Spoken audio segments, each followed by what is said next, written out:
Ladies and gentlemen, welcome back. This is a good Raider, and with one more week before the NFL draft, the New York Giants decided to do something absolutely wild.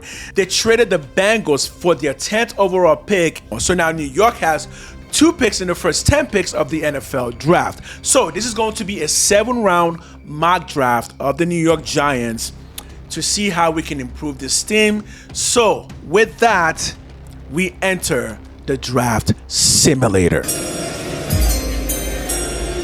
The simulation is complete, and here are my results. As you can see, this is my pick for the Giants, and I believe I did a fantastic job because no, this will not be a B. This will actually be an A. The problem here is Monroe Freeling giving me a D- on Monroe Freeling. That's really unfair given his status in the NFL right now. However, when I drafted Monroe Freeling, there was Lomu was available, so you will have a pick of whoever you want there. And if this should not be a D. If this is a B, my grade is an A. So this is a great draft pick because I can pick Spencer Fano, I can pick Lomu. I just picked Freeling because Freeling was the top rated after Francis went to the Titans. So let me explain my logic for this draft. The number one priority is Jackson Dart. You don't know who he is. We don't know what we have in Jackson Dart. Is he good? Is he not good? Is he going to get injured too much because he doesn't know how to not get injured? Do we need the protection? We need a wide receiver. All of that, I accounted for that. However, I went with Jeremiah Love because Cam Scatterbull, I do not think it's going to be a good running back. In fact, I don't think it's going to be in an NFL for very long. I think Cam Scatterbull is going to get injured too much to be a great NFL running back. But with Jeremiah Love available, yes, Cornell Tate was also available. But as you can see, I did not pick Cornell Tate because I was hoping something would happen, and it did happen, which was Elijah Surratt, as you can see there. That was my hope. This is the reason why I did not pick Cornell Tate, and that worked out perfectly for me because Elijah Surratt actually fits what you're looking for in a yak guy who's just going to get the ball and get a bunch of yards, and then Malik Neighbors will be able to do a deep post, deep outs, and other deep shots that Jackson Dart likes to throw. And on top of that, I gave you a military Navy wide receiver in Eli. This dude is going to be, again, your slot yak, getting the ball.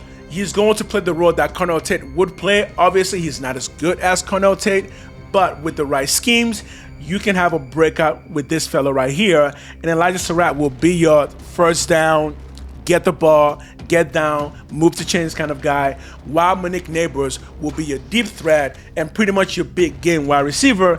And Jeremiah Love will scare just about every NFL team from the backfield.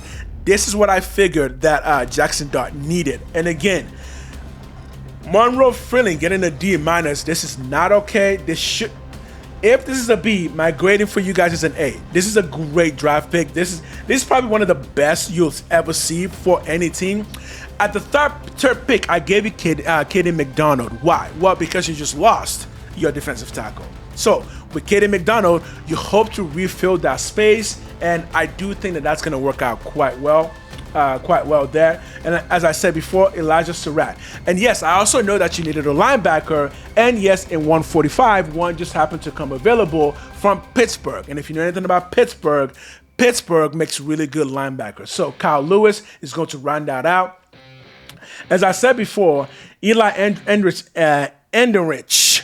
This is going to be your slot small wide receiver who is going to come in and just give you that option when you need it. I mean, he's not Cornell Tate, he's not JSN, but with the right scheming, he could be something pretty cool. He's not going to be as fast as those guys, but he has really good hands. He knows how to catch, and he is big enough to play the role. At 6 foot, 198, you don't have to worry about injury. This guy's not a small guy. He is, again, combine that with Elijah Surratt and Malik Neighbors.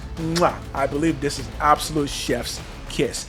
And of course, riding out at the end there, you need a safety. So I gave you Deshaun Singleton from Nebraska. B-. We're talking 192, 193 late round. again, we're taking what the board is giving us, and luckily the board did give us something pretty nice. And you see that I rounded out, I finished this off really nicely for you guys with another defensive tackle option. And the reason I did this is, look, if Katie McDonald doesn't work out, this guy is going to give you another option at 292, 6'3". He's big, long arms, and he's explosive. So this is just going to be a just in case. Remember, speaking of the Raiders, we drafted Max Crosby the same year we drafted Clinton Ferrell 4th overall. Okay, there's a reason we did that, just in case one guy doesn't work out. We need some competition in there, and I believe it might be Nigeria.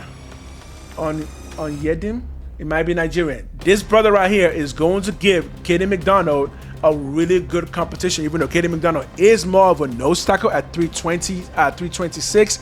However, I do think he's got what it takes, and I'm just gonna draft somebody at the end there just to give him a little bit of a push. So the only thing on here that you don't see is guard. The reason you don't see guard is because of tackle. I know you have Jermaine Illuminor. That's our boy. He came from the Raiders. We love Jermaine Illuminor. He's a good tackle, but he's also a good guard. Jermaine Illuminor is a very good guard, so I say kick Jermaine Illuminor into guard, and Monroe Freeland will be your tackle, and that's going to round out your offensive line. You've got Jeremiah Love coming from the back, and you've got Surratt, Neighbors, and Eli, plus anybody else you picked up from free agency. The defense might be a little bit weak. I do understand that, but you do have Abdul Carter. If you trade, what's his face, Kayvon, you will get more draft picks, because here is the number one weakness of the Giants draft. From number 37 all the way up to 105, you have nothing. This is where Kayvon trade is going to fit in.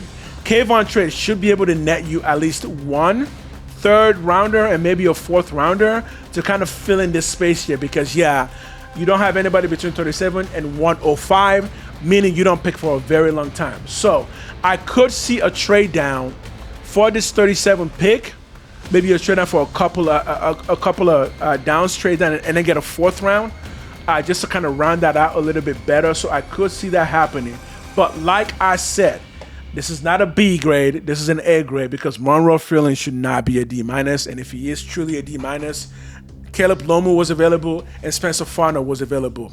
Even if Farner just plays guard, Illumina can play tackle while Farner plays guard. You will be good there. So yes, I am going to conclude that this is in fact an A grade and not a B grade, because this is a great draft pick. And that will conclude this draft simulation for the New York Giants. Put in the comments if you want me to do a draft specifically for your team, and I will see if I can get to it. We don't have a lot of time, but I do enjoy doing this specifically for specific teams. Up next is going to be I'm going to do the 49ers and the Jets and maybe a few other teams. But yes, if you like this, hit the like, hit the subscribe, share the videos, and as always, thank you very much, and I'll see you guys on the flip side. And yes, I will be streaming on draft day. Have a wonderful day. Just win, baby. Jackson. Yeah. Dominate when I come out.